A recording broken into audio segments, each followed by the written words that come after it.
Welcome to another episode of Pels and the Blender. It's your boy A Davis coming to y'all on this. What's today? Monday. On this Monday night to give y'all another episode, man. Um, First off, I just want to say appreciate all the guests I've been having recently. A lot of great people, man. Chris Conner been showing love. Coach Sip was showing love. We got some more guests coming up. My boy Mike B, you know what I mean, came through. Chaz, Lido. First off, man, appreciate everybody that's been tuning in, tapping in, sharing the page. Appreciate Chrissy for having me on State of the Pels. We're in the know. Man, first off, appreciate all y'all, bro. For real. It gives me the motivation to keep making these episodes. So today, kind of want to go ahead and tap in with y'all. And basically what I want to talk about, this is going to be a quick one. I want to talk about the star power of our two stars versus the system in Willie Green. So the reason I even want to talk about the stars per se, because basically the NBA is about your two best players. Yeah, you got to have depth. You got to have coaching. It's a lot of things you got to have. But at the end of the day, what it boiled down to is how good are your two best players, right? And I think people forget how good Zion Williamson is when he plays. And, they use the excuses of, well, he's not available all the time. Trey Murphy now being our second best player on the team. In my opinion, I think Trey is our second best player. Trey's been steadily, rising. And a lot of people have been talking about Trey's progression over the last couple years and the expected jump that people think he's going to take this season. So I kind of just want to talk about them two, and not necessarily versus Willie Green, but at the same time, like, can Willie Green hinder those two particular players? And again, and this is a shout out to Chris Conner specifically, because we had the conversation and he mentioned the value of Herb Jones. And I do think Herb has, significant value, but at the same time, this particular episode, we're not going to mention Herb because what Herb does is unique, in the sense of he's a great filler. You know what I mean? Zion is the best player. Everything runs through him. You're going to live and die with how good Zion can be on a consistent basis. And Trey Murphy as your number two, like, as the number two, we need to have an expectation for Trey Murphy to be at minimum Brandon Ingram level, CJ McCollum level consistently or better, to be honest. And this season, I think Trey takes the leap, and I think Trey's an all-star. I've been real bullish on the Pelicans this season. In any platform I get a chance to talk about them, to be honest, I really think the team is going to be really good and is better equipped than teams we've had in the past.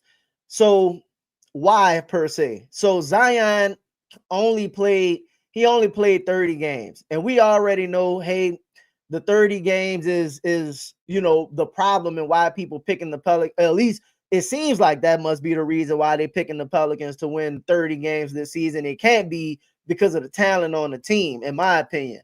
But Zion only played 30 games. Trey only played 53 games this season. The thing is, those two players only played 21 games together. So, like, in previous seasons where you would see when Brandon would go out and then you would see Zion and Trey get extended run together, you didn't really get that this season for them to really get into a rhythm. Not to mention all the other players that were injured, but because of how Zion was on a minutes restriction, the team season was already over. This season wasn't even really about winning. Trey Murphy on the 520 podcast a couple months ago said one of the bright spots of last season was he got a chance to really develop his game. He was able to play the number one option for most of the season. And you saw Trey, and he even mentioned it. He was running pick and rolls. They weren't spotting him up in the corner. like Trey at one point through most of his Pelicans career was, super reliant on everybody else to be able to create for him. And those games where, because, Zion wasn't playing back-to-backs, and not only was he not playing back-to-backs, the dude was only playing 28 minutes a game. Very dominant in those 28 minutes. But at the same time, it wasn't a real show of what it is that those two players could look like because of how inconsistent the games were being played. Also, if you think about it, even the sub patterns were hindering how effective they'll be able to be on the floor. So you'll see Zion come in, they'll both start the game, obviously, right? You see Zion subbed out 6 minutes, Trey might play, and then, Willie, and these are the things that they have to overcome. But, Willie was good for breaking, the rhythm of his players. Now, I think this season coming forward, I don't think he's going to be able to do that, because not only is Willie coaching for his job, but Willie has to, like, who else is he going to lean on? Like, the thing that Joe Dumars did is Joe Dumars took away all of the things that Willie would lean on when, he felt pressured. He would lean on Najee's defense. He would lean on Jose to, to change like the momentum of the game and stuff like that. In this particular season, I don't think the team is laid out in a position or in a way to where he can lean on those things. So pretty much what you have is you got Zion and you absolutely need Trey. So I don't think you can do the things that, and while Trey is improving his ISO game and, and being able to play with the ball and in pick and rolls in a lot of different situations, I don't think we're going to see Willie Green try to force the offense that they were running last year on Zion and Trey, because I don't think Trey has BI's skill set necessarily, if that makes sense. Like BI, you was able to, because of the passing and the playmaking to a degree, you was able to put the ball in BI's hands and let BI go. You could kind of run the team through him, and you kind of wanted to let everybody kind of play off of Brandon. This particular season, I don't think they're going to be able to do that, because not like Trey can handle the ball, but you still have, Jordan, who's I think a better playmaker than CJ was, and he's still a better playmaker and creator than Trey. So while Trey has improved in those areas, I think the offense that we used to run, I don't think that's even an option, to be honest. And I think with Trey, because we you just saw him put the video out, him working out, he's shooting, he's obviously improving, working on the handle, so improving that. I expect him to come back much better than he was last year in the year that he had, where he didn't play many games, but individually he looked incredible on the floor, and you saw it in the scoring numbers he put up. He was a better passer, a more effective passer. He was more effective in isolation. Zion was just, looking like Zion, especially after a couple of games. Well, you know what? I take that back. Not even after a couple of games. When Zion came back in game 1 against Minnesota, you easily saw Zion's impact on that game. And they ended up losing, but again, he only played 21 minutes. First game back, 21 minutes, and it was a much more competitive team against a team in Minnesota who that team's fighting for the playoffs. You know what I mean? And obviously, you see they go to the Western Conference Finals last year. Your first time in, you get this guy. You don't have no rhythm, no repetitions. Your team is still destroyed through injury, and you able to compete with that team. So I think people get lost in how good the Pelicans can be, not only just when they're healthy, but when those two players are healthy and playing consistently. Like, to say they're a 30-win team, that's insane. If you told me you're going to get at least 50 games from both of them, and both of them could have played 50 games last season. Like, let's just keep it a stat. Both of them could have played 50 games, and you would have won like you would have won a significant more amount of games. You got to think when Zion came back, the team was 7-30. Like, realistically, in the normal season, there's no reason for him to even come back. Like, the season is over. Same thing with Trey, even though Trey came back, much earlier in the season, and you're trying to salvage it. Trey came back, the team was 3-8. But that's neither here nor there because Zion missed all that time. Brandon missed all that time. And that's another episode that we'll end up having to do literally about all of the injuries and the impact, because ESPN is just killing me, to be honest. Like, they put out their report today, and to say that this particular team is all in on nothing is just disrespectful. Like, really disrespectful. Like, the past couple seasons, to have us compared to Sacramento, respectfully, Sacramento made the playoffs the one time. But, like, over the last 18 to 20 years, Sacramento has been god awful. You know what I mean? Like, the Pelicans have a better history recently with our players than that team. The Bulls have, like, no direction. Like, there's nobody on that team right now that's better than Trey.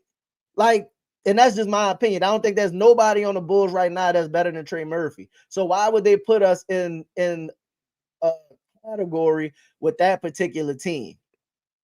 Also, like, so what I really kind of want to, I'm starting to ramble a little bit because the ESPN stuff really grinds my gears, to say the least. But what I want to do is kind of show. So I'm gonna pull up some film, and this is from Zion's the triple-double against the Suns. Now, the thing about this is one thing Willie does do, and I got to give him credit for this, is when the team sometimes has it rolling, like, you can see if you go back to the 49 win team towards the end of the season when they kind of had it rolling, and a couple times when Zion has it going, if the organization doesn't say, hey, he's on a minutes restriction or he's on this type of restriction, he kind of just lets Zion does his thing. Like, and I think people forget the gravity that Zion has and how good he is and how easy he makes the game for other players. So I'm gonna go ahead and pull this up, and if we watch and go through it, man, there's no way you can say that this particular team isn't going to be effective with just these two players alone and all of the other role players that's there. So if you look at this time, you only have, I think DeJounte wasn't playing, so you really had the only offensive weapons you had at the time. You had CJ, you had Hawkins, and you had Z and Trey. So, like, realistically, where's the offense coming from? Because most of those players are going to be coming back this year, and you see how effective Zion can be. So let's go ahead. Yep. 3 ball coming up short of CJ.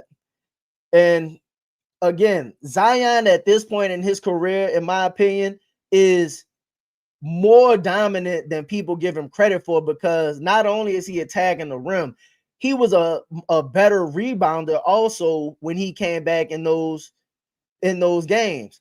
Also, look how much space he has making those passes to Trey Murphy. Like, yeah, Trey shooting from far, but look at the space. Not getting out there, bro. That's gonna be all day, literally all day. Anytime and this is the offense I think they plan on running. Just easy drop off passes. Like, you gotta put 3-4 in the paint to occupy Zion, and then when he gets the handle together, which it normally takes him a couple games sometimes, but by this point in the season, the engine is revved up and he's going, and he's really creating for everybody on the court. There's really nothing I can see that most teams, and it takes a very unique team to kind of stop Zion, to be honest. You need a team like Portland, when they just have Portland. Typically he struggles a little bit. Utah, because they have a lot of bigs and they could just crowd the paint. But if the shooting is what we think it should be, then they should perform really well.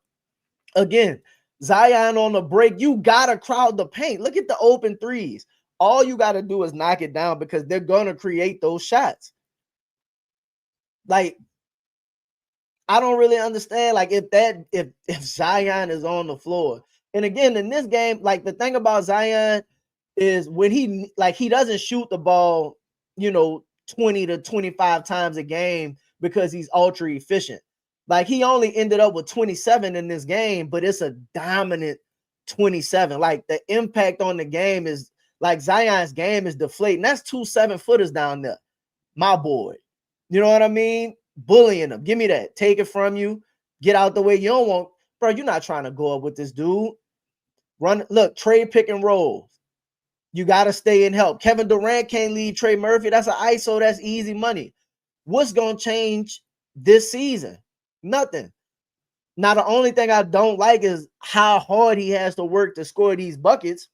But again, that's the problem of a Willie Green offense. So hopefully, maybe we could create something so he doesn't have to work as hard. But even if that's not the case, if your stars are stars, it don't matter. It don't matter. I can take on 2. Zion scoring on 2 and 3 people in the paint, and he still shoots, 65% at the rim pretty much. You cannot, like, you gotta help. Bro, I just don't understand what people are seeing and what they're thinking. Absolutely. Orlando typically give us some problems as well. You know what I mean? Because they just have so much size. And Paolo's a bully. Paolo's just a bully. Jonathan Isaac, he tall, rangy defender and stuff like that. Teams like that we struggle against. To be honest, there's not that many teams in the West like that. So realistically, what teams are we going to struggle with? So, okay, you said we're going to struggle with OKC. All right, who don't struggle with OKC? You're going to struggle with Denver? We actually played Denver relatively well. And Denver made some moves, but we don't know how good Denver's going to be, this year. They got a brand new coach for the season. So we got to see what happens with them. Houston, the physicality, we struggle with them. But previous to last year, we dominate Houston. Now, I don't think that'll be the same case this year, but, realistically, who in the West is going to be able to contain him? And if we think Trey's going to take the leap, if Trey takes the leap that I think he's going to take, again, I think Trey is on his way to being an all-star this year for sure. Like, I'm not even saying, well, I don't want to say for sure. I think fringe all-star, but I think a lot of people are counting out the leap that Trey Murphy is going to make. Again, bro, these dudes were scoring at a dominant clip when they were playing. Zion played 30 games. In 14 of those games, he scored 27 or more. That's insane. It was only 6 games he scored less than 20. And when I say less than 20, I mean like 18, 17, 16, stuff like that. The lowest points that he had all season was 12. Like, is that the end? Hold on. It might be the end. Hold on. Let me take a second to see. Yeah. Hold on, because I'm just like, it's really insane the level of disrespect that this team is getting, man. I'm telling you. And then what they were doing individually has like diminished what I think they could do collectively. Like, a lot of people aren't looking at how good Trey Murphy performed without Zion. Now imagine when you put that level of gravity back on the floor. Like, Willie Green don't get in the way of that. He let that guy go out there and do his thing. I got one more I want to play, and it's again, and I showed the film on this one before, but to show the difference of what Trey Murphy was doing last season. And I really think he's coming back even better. This is the 40-point game. The dude shot 75% from the field, man. Like, Trey wasn't doing this on the break. First off, he coming down with the ball on the break. Like, imagine Trey Murphy running the break, and then you got Zion running the wing and Jordan Poole on the other wing. Like, you have to account for Zion, which is going to allow Trey to get even easier looks. Euro step through the lane. Trey did not have all this in his game. And being able to play, because Trey is also going to be able to play, he's going to get a lot more wide open looks, and he's going to play a lot of one-on-one. This is Trey scoring on one or two people. Like, bruh, it's the level of disrespect is real, bro. It's real. Like, no, it's just really frustrating. And then defensively, they're both like, you've seen Zion not be a slouch on defense. Like, not only is he at times getting blocks and making it tough on people, he's not just a cone out there. Like, Zion out there D'ing up some of the best wings in the game. You've seen Zion guarding Kawhi, guarding James Harden. You've seen him in the pick and roll defend. Bro, look at Trey coming off pick and rolls, bro. Behind the back floater. And you see him also working on his mid-range game too. So imagine if Trey took another step. Like, what kind of gravity is Trey gonna have? You telling me that team can't take a significant leap? Stop it, man. Stop it. And Willie's not gonna get in the way. Because he needs him. Like, Willie's coaching this game. Look, get the ball to Trey. And then people talk about like the minutes and stuff. Man, when Trey gets rolling in his Z and Trey, all those times where Brandon is out, go back and look at Trey minutes. Trey logged 35, 36, 36, 38. Man, Trey on the floor. You know what I mean? And when he gets rolling, he ain't trying to come out the game. And I think more than ever this season, you're going to see Trey Murphy playing. And again, you got to have the help, but you're going to see Trey Murphy playing. I think Trey going to average like 34 to 35 minutes a game, be honest.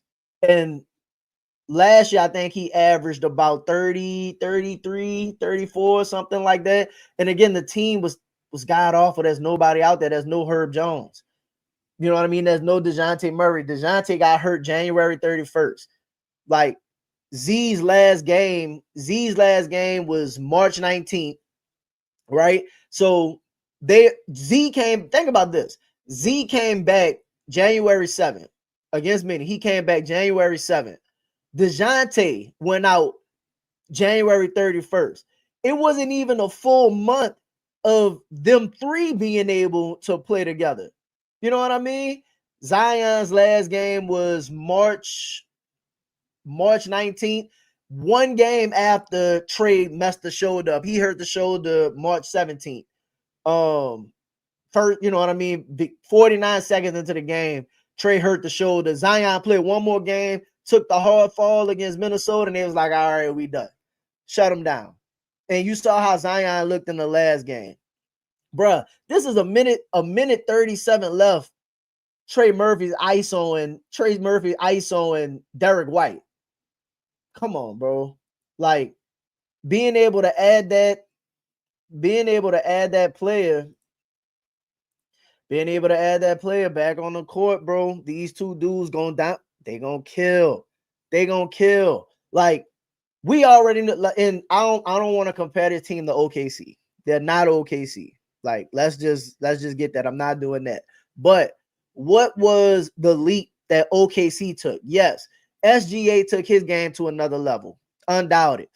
But it wasn't just SGA who took his game to another level. He had J-Dub come along and be a star. J-Dub is an all-star now, right? Yes, they're winning games and they got depth and all of that, but J-Dub became that number 2 guy that they could depend on, that put everybody back in their place. And J-Dub plays a style that also allows for Shea to be his best self. Brandon, respectfully to Brandon didn't play a style that allows Zion, in my opinion, to be the best versions of Zion. in this particular case, Trey Murphy is literally the perfect complement to Zion Williamson. Like all of the players I think that they're bringing in are like literally the perfect complements to Zion Williamson. Willie Green, offense or not, like isn't going to be able to stop those dudes and what it is they plan on doing this season, because all of them got it on their mind. Just keeping it G. And then if Willie is, and this is the beauty of it, this is the beauty in it. If Willie Green is a hindrance, you think Joe Dumars is going to let that fly? Nah, bro. Nah. Like, Joe knows enough, and that's the difference, I think, having Joe Dumars as opposed to having David Griffin. Like, Joe Dumars knows the game. Joe Dumars knows what you're supposed to be doing. Joe Dumars knows how the team should be performing and if you're putting them in the best situation. So, again, we've seen Willie, and Willie, granted, Willie is known as a stifler. He can get in the way of a lot. But in this particular case, there's no way I think he can hinder the star power of Zion Williamson and Trey Murphy this particular season with what they got on the line. Like, Zion, with 3 years left on his deal, again, going in the next season, it's going to be 2 years. And then most of that money is not guaranteed. This dude is he's playing for like his future in the NBA.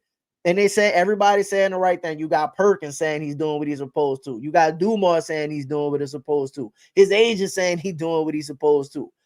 So if everybody's saying he's doing what he's supposed to, and he looks like what he's supposed to look like, I don't understand how, like, you can't, unless they're hurt, literally unless they're hurt, you could almost pencil them in for 40 to 42 wins. Easily, in my opinion. Like, 41 wins is 500. Like, when Zion plays majority of the games, and the games matter. And then again, they went 7-14 playing together in the 21 games they played. But again, you got to think they're not even playing most of those games. They're not even really playing those games to win. They said they wanted to win. They were tanking, right? They tanking. So even the games that they lost last season, like, at a certain point, they're really not trying to do anything to win. What would have been the benefit of winning those games? Nothing. There was really no benefit in winning those games. So what you do, Trey, go work on your game. Go work on your game. Z, go. Let's just see you be yourself. What this team is going to somewhat look like. You know what I mean? With you functioning. And they were literally their duo, in my opinion, I think is gonna be, I don't wanna over exaggerate this. So let me be careful. I think next season they can have for sure at least a top 10 duo in the league. And if you got two players that good, right? And Zion, again, my opinion is Zion is all NBA level next season. Trey Murphy is an all-star next year, or fringe all-star next year. Like, I wouldn't be surprised if Trey got in on like injury replacement, but it's gonna be kind of close. It just depends on what the team looks like. But I think both of those guys being that level will put them in.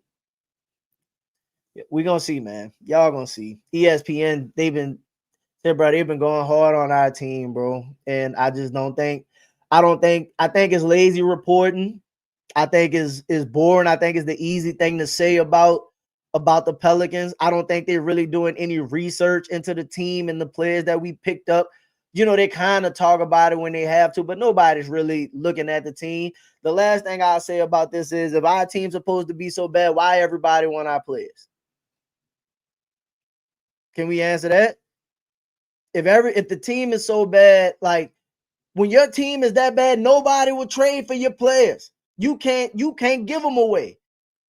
If Trey Murphy was offered right now, how many teams y'all think would be calling the Pelicans, willing to offer, I don't want to say the house necessarily, but I'm pretty sure they will offer a substantial package to get Trey Murphy. That's just my opinion. The guy fits every system. Yeah. So, man, I understand we got to stop talking about him. I don't care about it, but I know our team at the same time enjoys proving people wrong, bro. Like, that's the one thing. That's actually the one thing that they do is they're good for proving people wrong. The problem is, what do they do when they get expectations? I think they're gonna start the season out strong. The problem is when they're rolling, that's when they let you down. So hopefully they can sustain that and keep it throughout the season. But I don't really have any questions on if they have the talent to be good. But say, bro, I just think the team has a lot of potential, and those two players specifically are like I just can't understand how people have them ranked so low. Like, I don't understand how you could rank the team so low when right now, I think Zion, realistically, if we put Zion in the lineup with all of the players in the league, right? All of the players in the league, you would at least say he top. I think most players would be like, oh yeah, Zion's one of the toughest matchups in the league. Like, out of everybody in the league, Zion's one of the toughest matchups in the league. If he wasn't, why are you doubling him so much? The dude, the most double player in the league. Come on, bro. And he's still shooting 60+ % at the rim. Bro, that's elite. That's elite. We have elite play. Like, Trey Murphy is like a 50, 40, 90 caliber player. And like not on like smaller volume. You know what I mean? Like, if Trey does anything close to what he did last year, which I think it'll be easier for him to do this year because they're gonna have a better supporting cast, and he's coming into the season with his role. He ain't coming into the season because you got to remember, most of the time last season, Brandon was even still on the team. Like, we didn't even know if Trey was supposed to be starting to start the season, right? Coming into this season, what Trey thinking? Say, bro, I'm number 2. At least at like worst, I'm number 2 on the team. So like, I'm coming in getting to do everything that it is I've been saying that I want to do. And we've seen Trey and stretches, man, go for Trey got multiple 30-point games last season. 40-point games last season.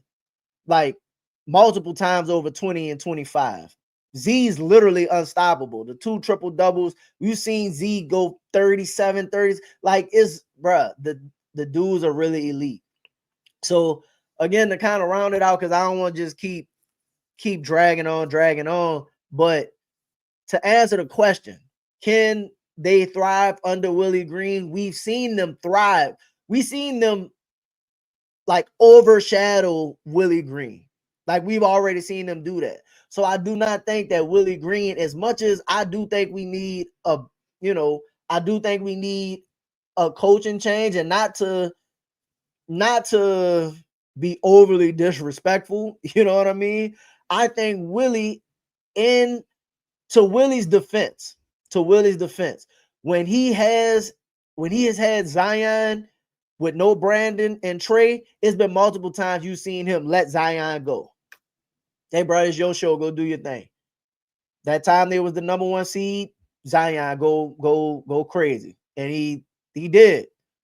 You know, end of the season, Zion is your show. So we've seen them be successful even with Willie Green.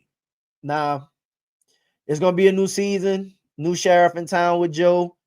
But I think Zion and Trey, say, bro, I think those dudes on a mission, and we going to see it this season. So that's going to do it for me, man. I appreciate y'all tuning in, tapping in. Got some more guests for y'all coming this week, trying to lock some stuff down. Appreciate everybody for showing up. Like, share, subscribe to the show, and that's going to do it for me, Pels in the Blender, A. Davis. I'm out.